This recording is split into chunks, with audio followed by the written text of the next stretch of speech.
Hello बच्चों, कैसे हैं आप लोग। Welcome to my channel chemistry madam. तो हमारा जो चैप्टर चल रहा था बच्चों, 12th केमिस्ट्री का केमिकल काइनेटिक्स हम पढ़ रहे थे। हमने रेट ऑफ रिएक्शन पढ़ा और फैक्टर्स, जो लास्ट वीडियो थी उसमें मैंने आपको पढ़ाया था factors affecting rate of reaction. ठीक है, कौन कौन से फैक्टर रेट ऑफ रिएक्शन को अफेक्ट करते हैं। ठीक, आज जो हम पढ़ने वाले हैं बच्चों, आज हम पढ़ने वाले हैं इस वीडियो में rate law, order of reaction and molecularity of reaction. ठीक है, तो सबसे पहले हम रेट लॉ पढ़ेंगे। रेट लॉ होता क्या है? रेट लॉ होता है कि हमें ये पता है कि जो रेट ऑफ रिएक्शन होती है वो कंसंट्रेशन ऑफ रिएक्टेंट पर डिपेंड करती है। ठीक है, उस डिपेंडेंसी को अगर हम एक एक्सप्रेशन से लिख कर दिखाएं तो उस रिप्रेजेंटेशन को ही हम रेट लॉ कहते हैं। ठीक है, तो रेट लॉ क्या हो जाएगा बच्चों? The representation of rate of reaction in terms of concentration of the reactant is known as rate law। जैसे इसको ऐसे समझ सकते हो, सपोज हमारे पास एक रिएक्शन है A plus B gives C plus D। ठीक है, capital A and capital B are the reactants, capital C capital D are the products, small a small b are the coefficients and small c small d are also the coefficients। ठीक है, ये एक reaction है हमारे पास। मान लीजिए इसमें दो रिएक्टेंट है a और b। ठीक है, हमें पता है कि जो रेट ऑफ रिएक्शन होता है इज डायरेक्टली प्रोपोर्शनल होता है to the concentration of the reactant. तो अगर हम उसे रिप्रेजेंट कर रहे हैं एक एक्सप्रेशन के थ्रू कि rate is directly proportional to the concentration of x to the power x and concentration of b to the power y। ये जो x और y मैंने लगाया है पावर में बच्चों, ये एक्सपोनेंट्स जो लगाए हैं दे मे और may not be equal to their coefficient. ये जो कोफिशिएंट है स्मॉल a स्मॉल b, इनसे कोई लेना देना नहीं है इसका। ये बराबर इनके हो भी सकते हैं, नहीं भी हो सकते हैं। ठीक है, ये जो पावर है बच्चों ये डिपेंडेंसी शो करती है। डिपेंडेंसी कैसे शो करती है? रेट की डिपेंडेंसी किस पर? कंसंट्रेशन ऑफ रिएक्टेंट पर। जैसे सपोज एक एग्जांपल छोटा सा मैं बता रही हूँ आपको। मान लीजिए मैंने ए जो रिएक्टेंट है इसकी कंसंट्रेशन डबल कर दी, 2A कर दी। ठीक है, अब हम क्या देखेंगे? हम रेट पर इफेक्ट देखेंगे। ए की कंसंट्रेशन चेंज करी हमने और हमने देखा कि रेट पर क्या इफेक्ट आ रहा है। अगर मान लीजिए रेट पर भी यही इफेक्ट है, रेट भी मान लीजिए ट्वाइस हो गई है भाई, ए की कंसंट्रेशन हमने ट्वाइस करी और मान लीजिए रेट भी ट्वाइस हो गया, तो इसका मतलब ए की पावर 1 पे वो डिपेंड कर रही है। एक्स की वैल्यू क्या हो गई? 1 हो गई। और अगर हमने कंसंट्रेशन ट्वाइस कर दी और रेट हमारा 4 टाइम्स बढ़ गया, 4 गुना बढ़ गया, तो 4 गुना मतलब 4 कब आएगा? जब आप 2 का स्क्वायर करोगे, यानी x की वैल्यू क्या होगी? 2 होगी। ठीक है बच्चों, बट इसका मतलब क्या है कि जो रेट लॉ हम निकाल रहे हैं, ये जो पावर हम पता कर रहे हैं, ये हम एक्सपेरिमेंटली निकाल रहे हैं। हम करके देख रहे हैं कि रेट कंसंट्रेशन हम चेंज कर रहे हैं तो रेट पर क्या इफेक्ट आ रहा है। क्या रेट उतना ही चेंज हो रहा है? अगर उतना ही चेंज हो रहा है तो पावर 1 पर डिपेंड कर रही है। अगर 4 टाइम्स हो गया ट्वाइस करने से, तो इसका मतलब पावर 2 पर डिपेंड कर रहा है। ठीक है, ऐसा भी हो सकता है कि कंसंट्रेशन हमने चेंज करी और रेट पर कोई इफेक्ट नहीं आया है, तो ये पावर 0 हो जाएगी। ठीक है, 0 का मतलब ये हो गया बच्चों कि रेट ऑफ रिएक्शन रिएक्टेंट की कंसंट्रेशन पर, इस पर ए पर डिपेंड नहीं कर रही है। ठीक है, अगर इसकी कंसंट्रेशन हमने चेंज करी और रेट चेंज नहीं हो रहा है तो मतलब इस पर वो डिपेंड नहीं कर रहा है, तो ये पावर 0 हो जाएगी। ठीक है, तो ये पावर एक डिपेंडेंसी शो कर रही है बच्चों, और ये हम थ्योरेटिकली रिएक्शन को देखकर पता नहीं लगा सकते।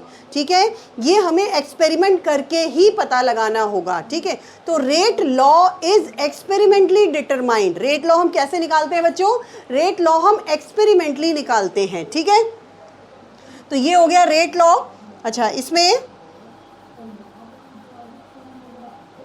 देखो बच्चों, अगर हम यहाँ पर प्रोपोर्शनैलिटी का साइन है इसको इक्वल में चेंज करते हैं तो एक कांस्टेंट लगाते हैं k। इस कांस्टेंट को कहते हैं, ये जो k कांस्टेंट देख रहे हो, इस k को कहते हैं rate constant. This is called rate constant. Rate constant की यूनिट वगैरह अभी हम सीखेंगे, क्या यूनिट होती है इसकी। अभी ये रेट लॉ हो गया, and rate law is experimentally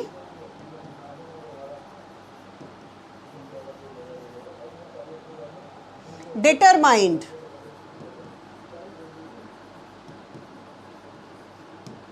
ठीक है, रेट लॉ कैसे निकलता है बच्चों? रेट लॉ एक्सपेरिमेंटली डिटरमाइंड होता है, एक्सपेरिमेंटली निकलता है।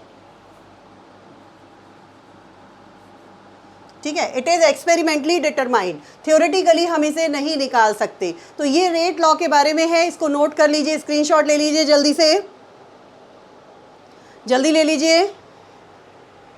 चलिए, हो गया बच्चों।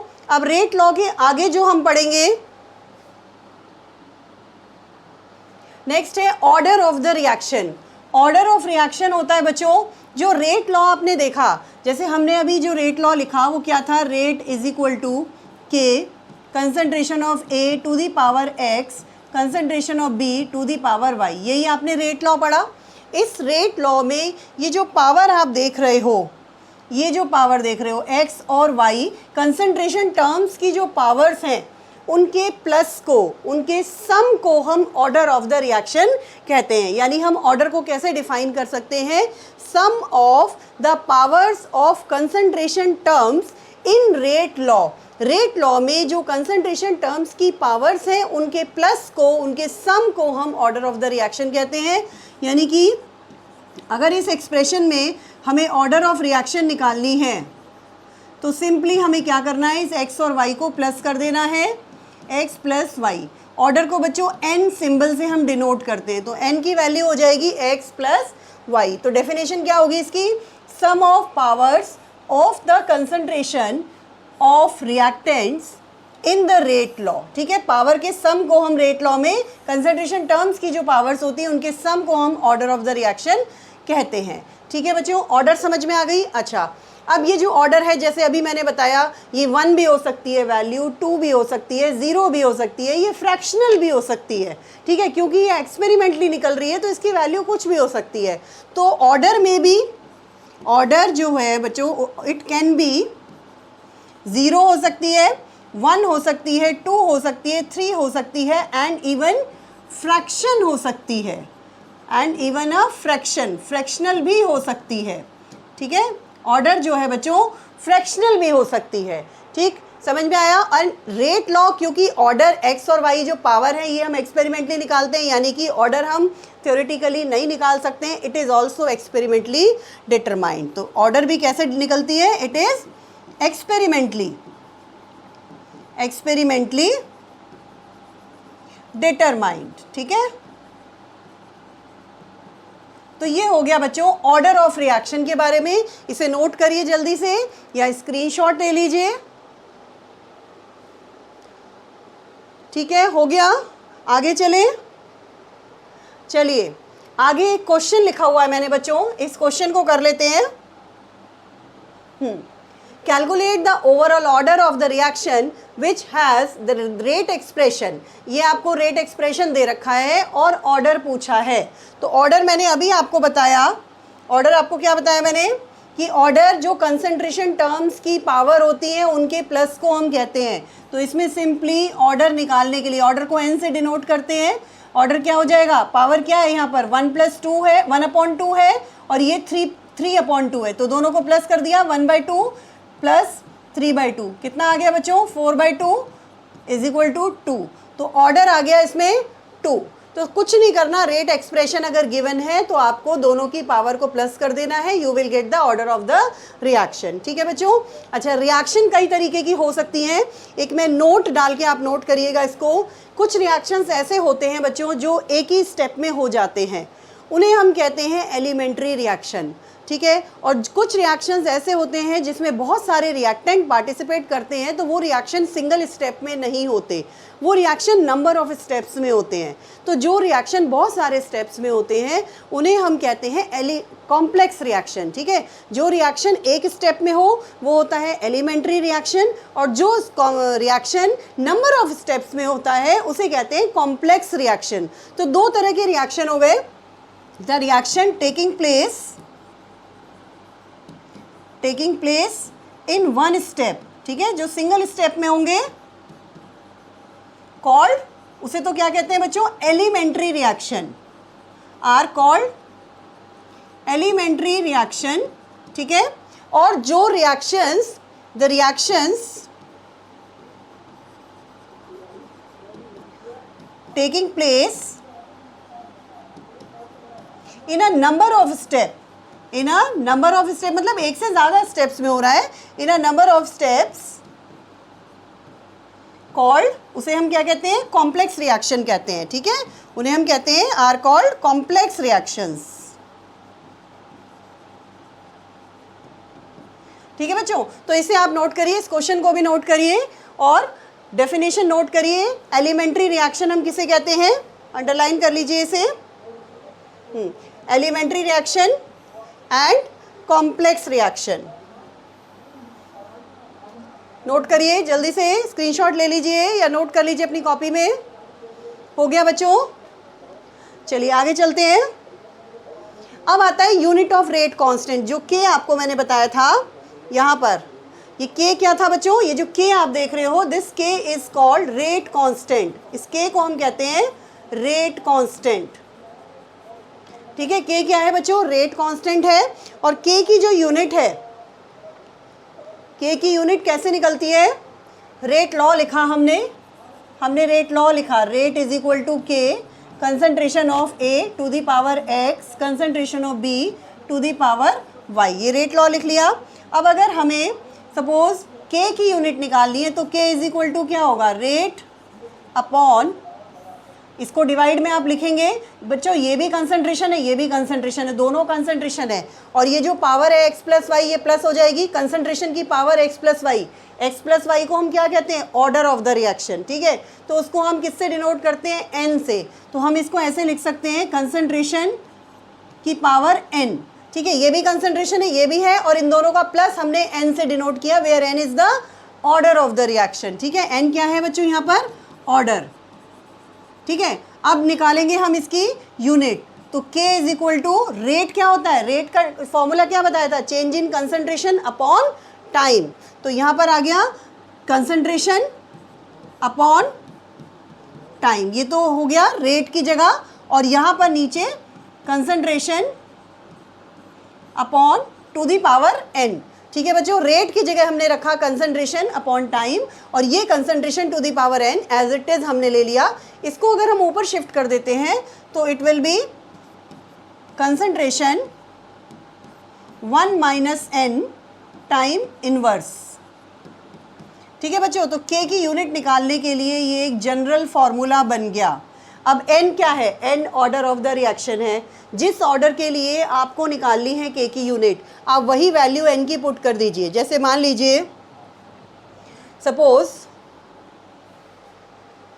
सपोज n की वैल्यू 0 है, मतलब 0 ऑर्डर रिएक्शन है, ठीक। तो यहाँ पर हम 0 रख देते हैं, तो 1 माइनस 0 1 हो गया।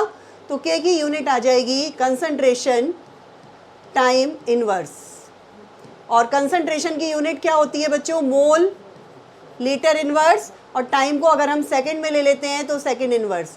तो ये यूनिट आ गई K की फॉर 0 ऑर्डर, किसके लिए आ गई ये, 0 ऑर्डर के लिए, ठीक है। अगर n की वैल्यू 1 है, यानी कि फर्स्ट ऑर्डर, अगर फर्स्ट ऑर्डर रिएक्शन है हमारे पास, तब क्या करेंगे, यहाँ पर 1 लिखेंगे आप n की जगह, 1 माइनस 1 क्या हो जाएगा, 0, तो कंसंट्रेशन की पावर 0 हो जाएगा। तो K इज इक्वल टू आ गया कंसंट्रेशन 1 माइनस 1 टाइम इनवर्स, ठीक है। तो ये 0 हो गया, कंसंट्रेशन की पावर 0 यानी ये 1 हो गया। तो K की यूनिट आ गई time inverse, that means second inverse. तो ये यूनिट निकल के आ गई हमारे पास फर्स्ट ऑर्डर के लिए, ठीक है बच्चों। ऐसे ही अगर हमें सेकेंड ऑर्डर के लिए निकालनी है, n की वैल्यू 2 है, अगर मान लीजिए सेकेंड ऑर्डर है, ठीक है, अगर आप सेकेंड ऑर्डर के लिए निकालते हैं तब क्या होगा, K is equal to concentration to the power 1 minus 2 time inverse, ठीक है। 1 माइनस 2 मतलब -1 हो गया, उस -1 को अंदर मल्टीप्लाई करोगे आप मोल लीटर इनवर्स से, तो आ जाएगा आपके पास mole inverse litre second inverse. तो ये यूनिट इस तरह से आप ज़ीरो ऑर्डर के लिए, फर्स्ट ऑर्डर के लिए, सेकंड ऑर्डर के लिए, थर्ड ऑर्डर के लिए आप यहाँ n की वैल्यू पुट करके k की यूनिट निकाल सकते हैं, k रेट कांस्टेंट की यूनिट आप कैलकुलेट कर सकते हैं। बच्चों नोट करिए, जल्दी से नोट करिए या स्क्रीनशॉट ले लीजिए। समझ में आ गया होगा किस तरह से हम k की यूनिट को कैलकुलेट करेंगे। चलिए हो गया, आगे चलते हैं। मॉलिक्यूलरिटी ऑफ रिएक्शन, ऑर्डर हमने पढ़ लिया, हमने रेट लॉ पढ़ लिया, ऑर्डर पढ़ लिया, ठीक है। अब एक चीज़ और बची है, मॉलिक्यूलरिटी ऑफ रिएक्शन। मॉलिक्यूलरिटी क्या होती है?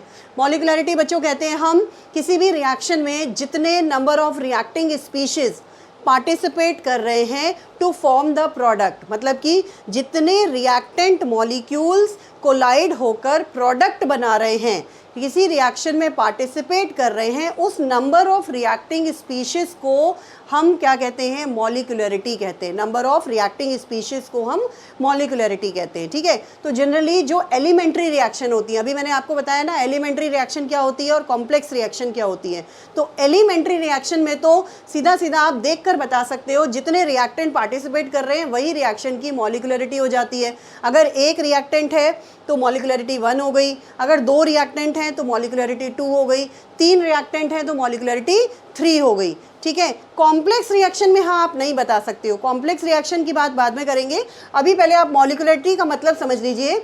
Number of reacting species taking part in an elementary reaction. देखो क्या लिखा हुआ है, एलिमेंट्री रिएक्शन, ठीक है। Taking part in an elementary reaction which collide to form the product. जो प्रोडक्ट बनाने के लिए कोलिजन करते हैं उन्हें हम क्या कहते हैं? उस नंबर को हम मॉलिक्यूलरिटी ऑफ द रिएक्शन कहते हैं। अब मॉलिक्यूलरिटी 1 हो सकती है, 2 हो सकती है, 3 हो सकती है। अगर मॉलिक्यूलरिटी 1 है तो उस रिएक्शन को हम कहते हैं यूनिमॉलिक्यूलर रिएक्शन। यूनि मतलब 1, ठीक है, जिसकी मॉलिक्यूलरिटी 1 हो, यूनिमॉलिक्यूलर रिएक्शन। अगर मॉलिक्यूलरिटी 2 है, बाई मॉलिक्यूलर रिएक्शन। 3 है तो ट्राई मॉलिक्यूलर रिएक्शन, ठीक। देखो एक एग्जाम्पल मैंने लिखे हुए हैं, ये एग्जाम्पल्स हैं। यूनिमॉलिक्यूलर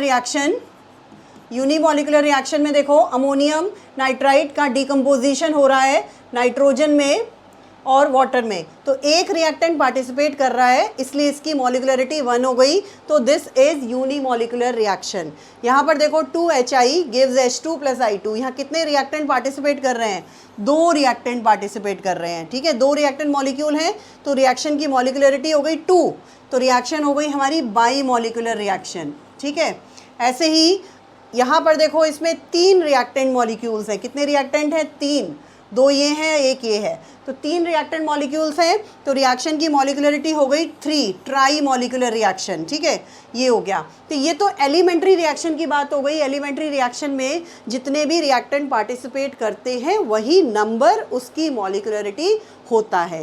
तो एक तो बच्चों मॉलिक्यूलरिटी हम थियोरेटिकली बता सकते हैं, ठीक है, क्योंकि ये हम रिएक्शन देखकर बता रहे हैं, इसमें हमें एक्सपेरिमेंट करने की ज़रूरत नहीं है। तो मॉलिक्यूलरिटी इज़ थियोरेटिकली डिटरमाइंड। एक डिफरेंस ऑर्डर से जो डिफरेंस है ये है, ऑर्डर को हम एक्सपेरिमेंटली निकालते हैं और मॉलिक्यूलरिटी को हम थियोरेटिकली भी निकाल सकते हैं, ठीक है। दूसरी चीज़ देखो, ऑर्डर आपका 0 भी हो सकता है, फ्रैक्शनल भी हो सकता है, लेकिन मॉलिक्यूलरिटी क्या है? Number of reacting species. तो नंबर कभी भी 0 नहीं होगा, कभी भी फ्रैक्शनल नहीं होगा, तो इट कैन नॉट बी 0 और फ्रैक्शनल। 0 नहीं होगा और फ्रैक्शनल नहीं होगा, ठीक है। अच्छा, लेकिन ये तो बात किसके लिए है? एलिमेंट्री रिएक्शन के लिए। अगर रिएक्शन कॉम्प्लेक्स है तब क्या होगा?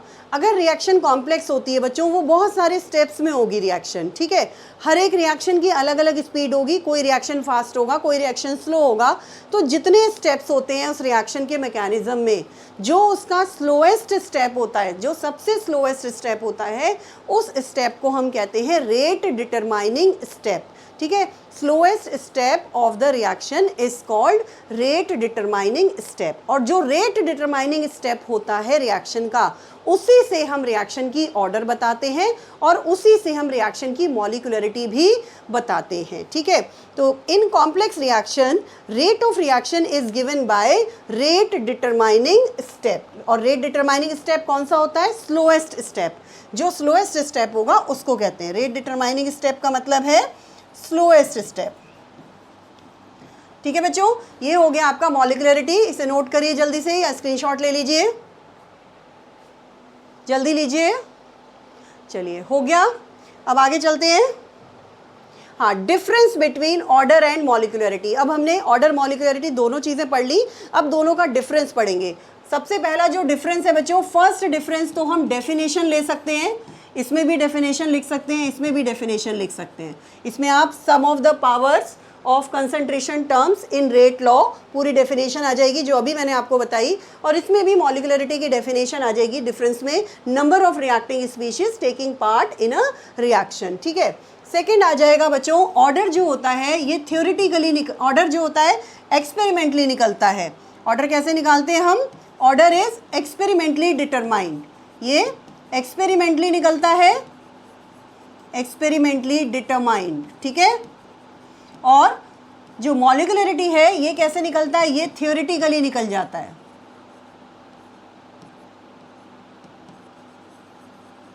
Theoretically determined. ठीक है बच्चों, ये एक्सपेरिमेंटल होगा, ये थ्योरेटिकल हो गया। थर्ड है, इट कैन बी जीरो हो सकता है एंड फ्रैक्शनल हो सकता है। ठीक है, जीरो हो सकता है और फ्रैक्शनल हो सकता है, और मॉलिक्युलरिटी नहीं हो सकती है, it can not be zero और फ्रैक्शनल। ठीक है, अच्छा नेक्स्ट है फोर्थ पॉइंट, ऑर्डर हमें क्योंकि एक्सपेरिमेंटली निकालना होता है, तो आप चाहे रिएक्शन कॉम्प्लेक्स हो चाहे रिएक्शन एलिमेंट्री हो, उससे कोई फर्क नहीं पड़ता, तो ये दोनों के लिए एप्लीकेबल है। It is applicable for both elementary and complex reaction. ठीक है, कॉम्प्लेक्स रिएक्शंस। और ये जो मॉलिक्युलरिटी एप्लीकेबल है, applicable only for elementary reaction.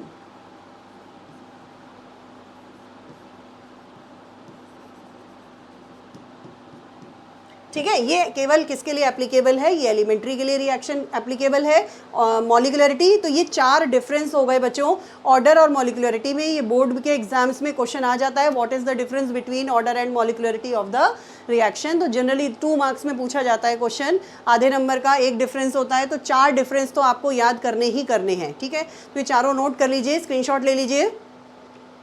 चलिए हो गया। देखिए एक क्वेश्चन बच्चों करा रही हूँ मैं आपको, जो आपने अभी ऑर्डर और रेट लॉ वगैरह पढ़ा, उससे रिलेटेड क्वेश्चन है ये। Conversion of molecule x to y, एक रिएक्शन है जिसमें x कन्वर्ट हो रहा है किसमें? y में। ठीक है, फॉलोज सेकेंड ऑर्डर काइनेटिक्स। इसकी जो ऑर्डर है वो बताया है आपको 2 है। अगर ऑर्डर 2 है तो रेट लॉ बन जाएगा अपने आप, rate is equal to k, concentration reactant इसमें x है तो यहाँ पर आप x लेंगे, और ऑर्डर 2 है तो यहाँ पर पावर 2 आ जाएगी, क्योंकि ऑर्डर ये पावर ही होता है। ठीक है, ऑर्डर उसने 2 बताया है, सेकेंड ऑर्डर, यानी कि यहाँ पर पावर जो लगेगी वो 2 लगेगी। तो ये हमने इस तरह से रेट लॉ बना लिया। अब वो क्या कह रहा है? If concentration of x is increased to 3 times, अगर x की कंसंट्रेशन 3 टाइम्स कर देते हैं, 3x कर देते हैं, ठीक है, then what will be the effect on rate of formation of y। तो रेट पर क्या इफेक्ट आएगा? तो आप करके देखिए, ये kx² है, अगर आपने इसको 3x का स्क्वायर कर दिया तो ये कितना आ जाएगा? 3 का स्क्वायर 9, यानी कि 9kx²। ठीक है, ये हो गया, यानी कि 9 टाइम्स जो रेट इफेक्ट होगा वो कितना गुना बढ़ जाएगा? 9 टाइम्स बढ़ जाएगा। 3 का स्क्वायर किया हमने तो वो 9 टाइम्स आ गया। तो इस तरह के भी छोटे छोटे क्वेश्चंस एग्जाम में बोर्ड में आ जाते हैं। ठीक है बच्चों, तो ये आज का टॉपिक हम यहीं कंप्लीट करते हैं। मॉलिक्युलरिटी, ऑर्डर, उसका डिफरेंस, ये सारा हमने पढ़ा। ये बहुत इंपॉर्टेंट टॉपिक है, इसे रिवाइज कर लीजिएगा। ठीक है, इसके बाद जो नेक्स्ट वीडियो में पढ़ेंगे वो पढ़ेंगे हम इंटीग्रेटेड रेट इक्वेशन। तो वीडियो देखते रहिए, चैनल को सब्सक्राइब कर दीजिए। Thank you so much for watching.